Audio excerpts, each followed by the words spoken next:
We are first introduced to the idea of the three heads of the dragon by Rhaegar Targaryen, or at least a trippy vision form of Rhaegar Targaryen in the House of the Undying. Dany sees him talking to his wife after the birth of Aegon, their second child, and he says there must be one more. The dragon must have three heads.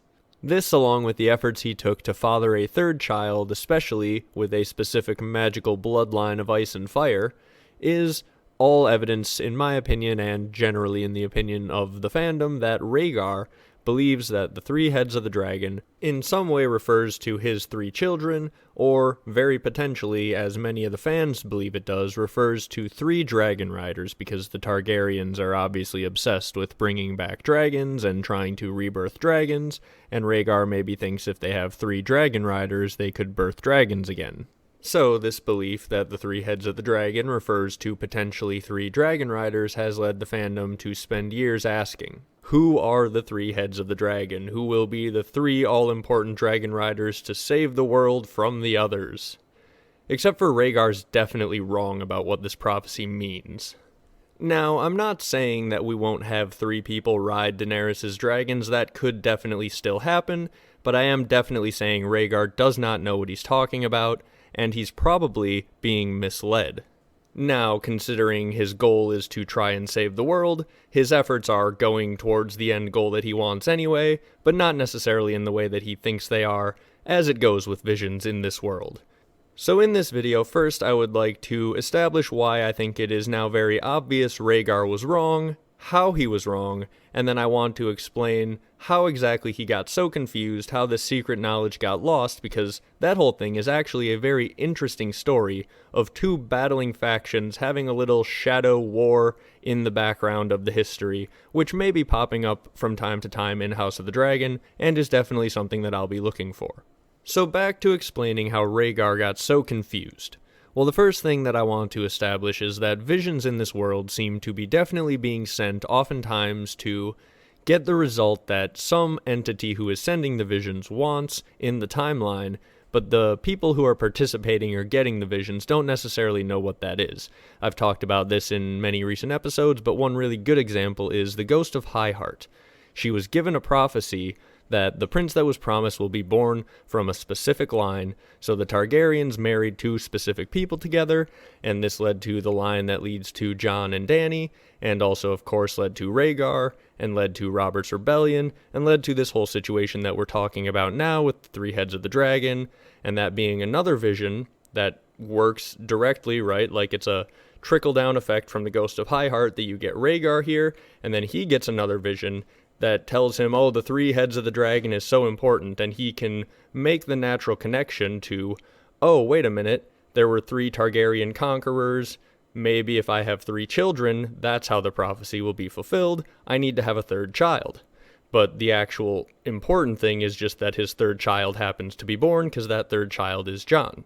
So really, it seems like these visions are misleading the people who are involved with them the whole time, just so that Jon and Dany end up being born, because Jon and Dany are in the timeline where this seems to work out. At least, as far as I can gather, that's what's going on. So Rhaegar is just a victim of this, right? This is secret lost knowledge that he is trying to piece together, and he's trying to piece it together basically thanks to these visions, it would seem, and these visions are probably misleading him, or pointing him to pieces of knowledge out of context that will make him draw his own conclusions that will just get the end result that the vision sender wants anyway. So that on a certain level explains how Rhaegar could be so wrong because he's being deliberately misled. Well then, on the next level, how do we know Rhaegar is so wrong? How do we know that the three heads of the dragon doesn't refer to three dragon-riding children that he would have needed to birth, right? It could be. Well, I think a very good example of why that isn't the case is the song that Daemon is singing in the House of the Dragon. I've covered this a few times before on the channel, so you can get full details if you want to check it out after this, but basically this song was written with lyrics that have meaning behind them, and it was translated into High Valyrian, and then they needed to add the last verse to preserve the whole meaning of the song.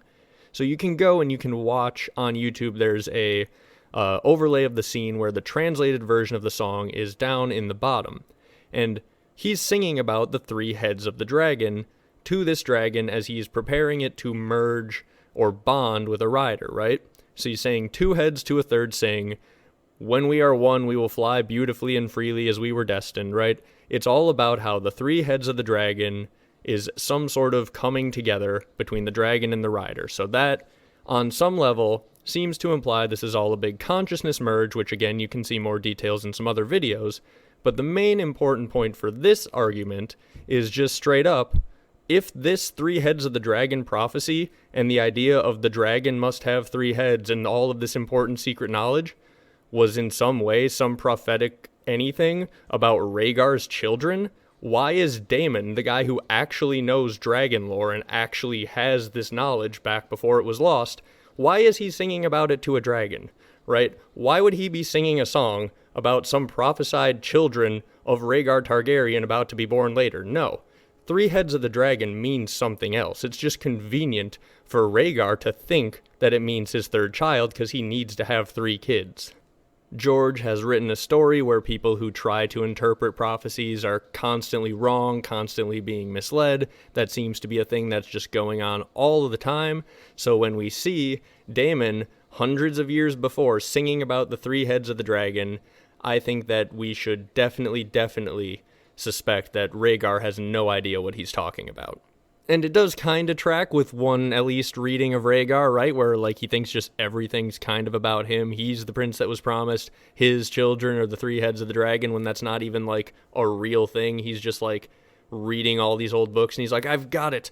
I know everything. I'm gonna save the world. And it's like, well, sort of, I guess, but also you're gonna freaking die on the Trident, bud, so good luck.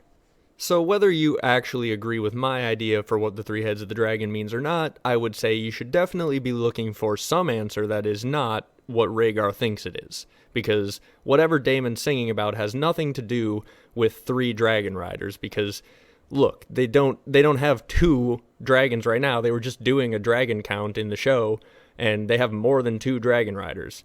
So it's not like they're sitting there, he's singing to this dragon because he's like, hey, we only have 2, we need a 3rd dragon. No, they have more than that already.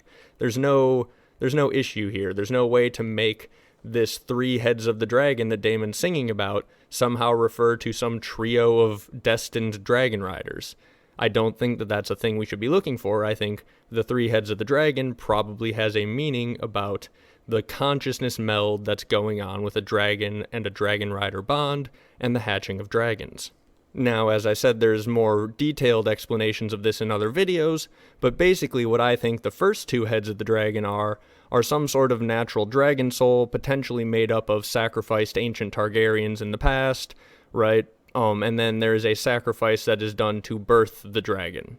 So this is the first 2 heads, so when Daemon says 2 heads to a 3rd sing, those are the 2 merged heads inside the already magical bonded dragon, and then they are reaching out to a 3rd head, who is the rider who can bring this merged beast to its full potential, the dragon and the rider becoming one, the 3 heads of the dragon.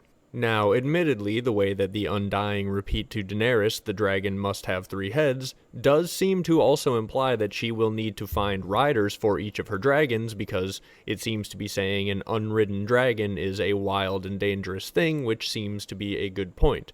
So she's going to need to find 2 people that she can trust to ride her dragons. I think that is part of what they're saying to her, but also the 3 heads of the dragon, in its deeper original meaning, actually refers to the melded dragon consciousness, but her taking it as 3 dragon riders could also be another thing that's convenient to the story, because she's going to need to find dragon riders. So it could be another case of a vision being given by someone and then interpreted in a way that is helpful for what the vision sender is trying to give anyway.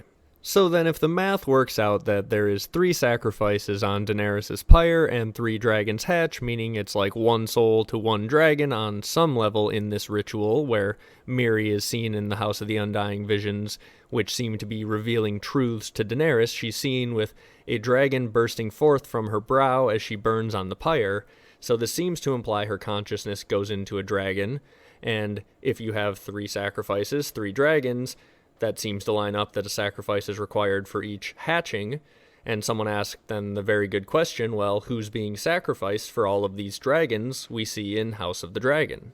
So I think this is all sort of related to what is going on with how Rhaegar is so confused and how all of this secret magical knowledge has been lost, right? Because it seems like it was knowledge that was held at one point, and by the time of our main story in the books and Game of Thrones, the TV show, it has all been lost, whereas in House of the Dragon, it's all still retained and they're at the height of their power.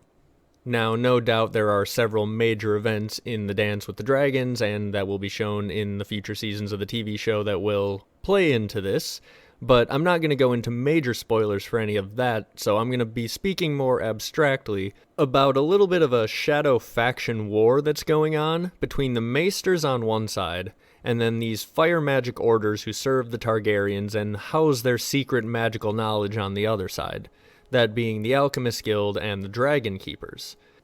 Now, the Pyromancers are still around by the time of our main story. They are obviously still making wildfire, and they are even surviving after the Targaryens themselves are gone. The Dragonkeepers went away when the dragons went away. They were tasked with guarding the dragons. They were literally basically the King's Guard for the dragons, but also they cared for them. So, if you're looking for an order who would be in on the secret magical knowledge, it's the Pyromancers and it's the Dragonkeepers. And Daemon, in House of the Dragon, when he finds a clutch of new eggs, he instantly hands them off to the Dragonkeepers because they're the ones who will know what to do with them. Now, in the books, the Dragonkeepers, you should basically just think the King's Guard but wearing black. They have big black armor that is basically probably similar to what Daemon is wearing in his tournament in Season 1 of House of the Dragon. So, super awesome armor that the show really didn't have the ability to make 77 sets of. So, instead, in House of the Dragon, we see the Dragonkeepers depicted as more monk-like, and they carry these obsidian daggers. Now, it was teased that the daggers would have a special use, and we saw them used in Daemon and Rhaenyra's wedding ceremony to do some blood magic ceremony, seal, whatever you want to call it, to seal their love in fire and blood. Now, given the lore and given the fact that it seems to be set up that there was some fire and blood sacrificial ritual that was probably on some level going into the hatching of dragons that was at some point lost, I wouldn't be that surprised if we see these obsidian daggers coming back for a little bit darker fire and blood magic rituals, potentially including whatever sacrifice is needed to hatch these dragons that could be being performed in secret by the Dragonkeepers, by the Pyromancers, and maybe they're taking prisoners from, say, down in the dungeons of the Red Keep where no one will miss them, right? And maybe at some point in the future seasons of the House of the Dragon this is brought up. And maybe at some point the Maesters are whispering in someone's ear to be like, hey, we should really stop them from doing that. It seems seems like a bit of a bad look, right? The people are getting restless, we don't know what they're doing with those prisoners. Who's to say, maybe they're disloyal to your faction in this war, and they're taking those prisoners and releasing them into the streets to sow distrust and destabilize the realm. We should just stop these Dragonkeepers and these Pyromancers from taking these prisoners when they won't tell us what they're doing with them anyway. And really, the reason they won't tell is because it's a secret sacrificial ritual that they've been doing in the background this entire time to try and help do fire magic, maintain Targaryen power, right? Would any of us be at all shocked, given what we know about how they produce wildfire in secret down below, King's Landing and all these, well-hidden, cornered off stone rooms so that they can't blow too much up if it goes wrong? Would anyone be surprised if there was some sort of weird, creepy sacrifice going on to produce that stuff? I don't think I would be. So if we're looking for an order that was maybe doing something similar in the past, take a look at the Dragonkeepers, take a look at the Pyromancers. They might be the ones who know what 3 heads of the dragon actually means and knew that it was potentially some sort of magical sacrifice, some sort of merging of souls, some sort of mind meld. And then when that was lost, that's why we see Rhaegar being super wrong about it hundreds of years later. And the reason that I feel like some sort of secret sacrificial ritual that I have just described, whether it's exactly like that or not, something like that is so nice because it gives the Maesters something to attack, right? Something that the Maesters can do to get rid of dragons that is really sly and under the radar. because we see them replacing Targaryen heraldry with Faith of the Seven stuff, and that's just called out by Daemon, but it's the High Towers being in charge. That's something that's easily overlooked, but if there is secret knowledge hidden in that heraldry, that's one step closer to hiding that secret knowledge and having it be lost forever, so that your land is no longer ruled by blood magic, which seems to be on some level the Maesters' goal. So when Marwyn gives them credit for killing all the dragons the last time, perhaps what they were able to do is on some level hamper the ability to do these secret blood magic rituals, cut off the prisoner supply to the Dragonkeepers or the Pyromancers, cut off the secret bits of knowledge in some other way, right? Maybe if there's a large portion of these orders ever wiped out in any specific events or any weird situations that go on in the war, you know, maybe as they're sitting there to pick up the pieces, some maester comes in and he's like, oh hey, I'll help. The Citadel has so many books about dragon lore here. Here's what we know. And then he's trying to help teach the next line of Dragonkeepers, right, how to hatch these dragons, and he just tells them the wrong information. He's just like, yep, so you just got to keep the eggs really warm and hope for the best. And they're like, oh, all right, cool. And then they stop doing the prisoner sacrifice that is now lost because the, 10 people who actually knew the secret happened to be all with some, army section that gets wiped out. You never know, right? In wars, weird things happen. And so we could see secret knowledge wiped out before our very eyes, and it's something that we should be looking for, because it will definitely go a long way to explaining what Marwyn was talking about when he said the Maesters took out the dragons, and it would definitely go a long way to explaining how exactly the Targaryens went from raising dragons the size of Balerion to raising dragons whose skulls were no bigger than an apple. Also, it is definitely, I think, worth noting that if you look up the Alchemist's Guild, which are the same thing as the Pyromancers, one of the first things you find on Westeros.org is that the alchemists were replaced by the Maesters pretty much everywhere in recent centuries, which is exactly what we have speculated this factional war seems to have played out like. The Maesters have won a sweeping victory by removing the ability of these Pyromancers and these Dragonkeepers to do their rituals in some fashion or another. That's what I speculate Marwyn is talking about. The Grand Maester conspiracy is often talked about in the fandom, so this is not something that has slipped by the fandom in general. This is often talked about, but I think these are potentially some of the details, right? Like, if they do require a constant supply of people to sacrifice, that's a very easy thing for the Maesters to cut off. Much easier probably than even changing window decorations if you're just like, oh hey, we should really stop just randomly letting them kill random people. That seems like a bad idea. It seems like it's upsetting a bunch of people. It's like, oh yeah, great idea, let's stop doing that. They won't even tell us why they're doing it anyway. And also it is kind of funny to notice that if the Maesters have been successfully scheming to destroy the reputation of these pyromancers and these magic users over the centuries, it's kind of funny that they took several glass candles, which are pyromancers' fire magic instruments on some level or another, right? They're used for fire magic in other instances. We assume the pyromancers would probably use them as well. And they have taken it and making it a tradition to any student who wants to go and study magic. They take them and they sit them down in a dark room overnight with a glass candle and tell them to light it. And then when they obviously can't light it, eventually they give up and come out and admit magic is not real anymore. Now, it is possible that this magic has waned from the world completely, and other things seem to imply that at the very least it has gotten harder to light glass candles than it used to be, but at the same time, there's a situation you could see where the Maesters have been hiding the knowledge, and they know exactly how to light these glass candles, and they'll put you in a room where they are just sure that you don't have what you need to light it, and they'll let you sit there for as long as it takes for you to decide this fire and blood magic doesn't work, because that's what the Maesters need you to believe. That's what the Maesters want you to believe. This fire and blood magic that they have worked so tirelessly to end does not work. Now, before we wrap up this entire discussion, there is one other thing that really does need to be covered when you talk about paying the price in Fire and Blood, because those are also lyrics in the song, which point to the idea of sacrifices. Now, if you have the blood of the dragon being the Targaryens, and the Targaryen family is the one that's hatching and usually the one taming all of these dragons, well, then I think it's natural to draw a connection between the birthing issues that the Targaryens have had and this dragon magic. We see Rhaenyra going through this issue, and we see Daenerys going through this issue before she gives birth to her dragons.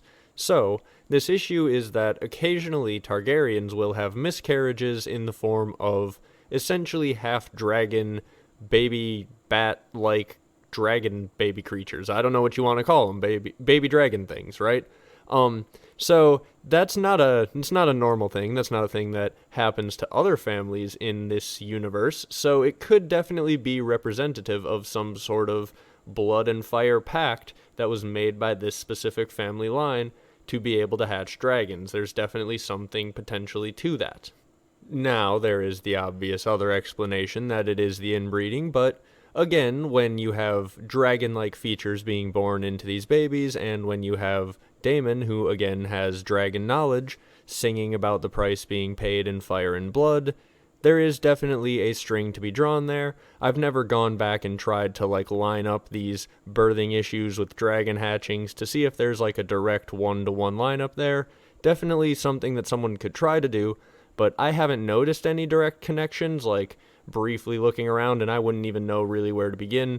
So someone who has the time, if someone really wanted to try, definitely could let me know what they find down in the comments, but I wouldn't necessarily expect a one-to-one lineup with the miscarriages and the dragon hatchings, but if there was, that would be pretty solid proof positive that there was a connection there. But overall, I really do just think the lyrics to Daemon's song and the way that he knows all of the dragon lore that has been lost in the centuries after him really is all pointing towards the idea that Rhaegar was just flat out wrong, thinking if he did in fact actually think, as many fans for years and years have speculated he did, thinking that his 3 children would be the 3 heads of the dragon in some way that would bring about the return of dragons or the return of the Targaryen glory, right? That's not what happened. That's not what the 3 heads of the dragon means. He was probably very confused, trying to pick up bits of lost knowledge, and that knowledge may have been lost all by the deliberate efforts of the Maesters. Maybe magic once was a mighty force in the world. But not anymore.